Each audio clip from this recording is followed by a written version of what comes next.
એમના માટે પણ હશે જ? હા, મિથુન રાશિ માટે છે ઓમ ક્લીમ ઐમ સૌમ. ઓકે. અને એનો ઉદ્દેશ્ય મતલબ આર્થિક સમસ્યાઓમાંથી છુટકારો મેળવવાનો એવું જણાવાયું છે. અને સિંહ રાશિ એમનું શું? સિંહ રાશિ માટે છે ઓમ હ્રીમ શ્રીમ સૌમ. ઓમ હ્રીમ શ્રીમ સૌમ. હા, જે ધનની આવક વધારવા માટે ઉપયોગી ગણાયો છે સ્રોત મુજબ. પછી મકર રાશિનું પણ ઉદાહરણ હતું ને? હા, મકર રાશિ માટે મંત્ર થોડો લાંબો છે. ઓમ ઐમ ક્લીમ હ્રીમ શ્રીમ સૌમ. ઓહો, ઘણા બધા બીજ મંત્રો ભેગા થયા. હા, અને આ સંપત્તિમાં વૃદ્ધિ માટે છે એવું કહેવાય છે.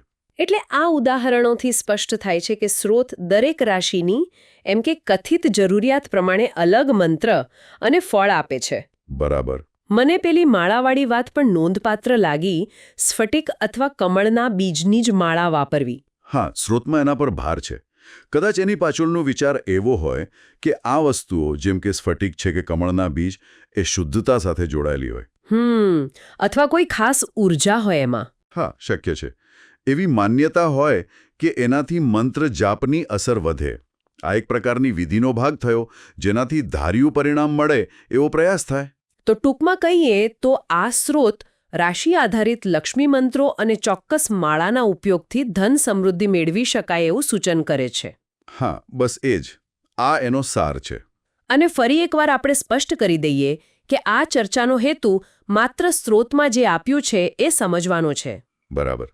એની પાછળની જે માન્યતાઓ છે એને સમજવાનો પ્રયત્ન છે. આને પ્રોત્સાહન આપવાનો કે સાચું ઠેરવવાનો નથી. બિલકુલ. હવે અંતમાં એક વિચાર આવે છે. આ સ્રોત જુઓ, ધ્વનિ, જ્યોતિષ અને ભૌતિક સફળતા આ બધાને સીધા જોડે છે. હા, જોડે છે. આના પરથી એવું વિચારવા મળે કે મનુષ્ય પોતાની ઈચ્છાઓ પૂરી કરવા માટે કેવા કેવા રસ્તા શોધે છે નહીં? ખરેખર. ખાસ કરીને એવા રસ્તા જે શ્રદ્ધા પર, પરંપરા પર અને આવી ખાસ વિધિઓ પર આધાર રાખતા હોય. હા, આ બધું માનવ સ્વભાવ અને એની જે શ્રદ્ધા પ્રણાલીઓ છે એના વિશે ઘણું કહી જાય છે. આના પર વધુ વિચારી શકાય.